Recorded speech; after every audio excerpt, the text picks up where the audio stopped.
Welcome to Not Milk Never Milk. Subscribe if you're lactose intolerant. You begin by signing into your Google account and opening Keep. This lets you sync across devices immediately.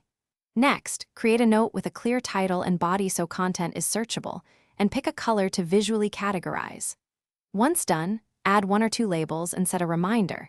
These are essential first actions because they turn a loose note into a retrievable, actionable item. Make sure to allow notifications so reminders actually prompt you when needed. Once your notes exist, focus on structure. Pin high-priority items, apply concise labels, and archive completed notes to reduce clutter. You should convert task lists into checklists so you can track progress visually, and attach images or voice recordings when text won't capture the idea. This improves recall. Make sure to use the Google Docs export and the mobile widget to push frequent notes into documents or onto your home screen. These steps automate routine actions and keep your workflow fast and consistent. To finish, schedule a weekly review.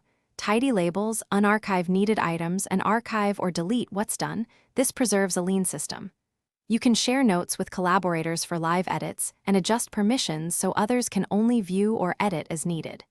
If something goes wrong, troubleshoot quickly. Ensure you're signed into the right Google account, confirm internet connectivity, and update the app. If sync still fails, sign out and back, in or reinstall to refresh permissions and storage access. Thanks for watching. If this was helpful, leave a like and consider subscribing. See you next time.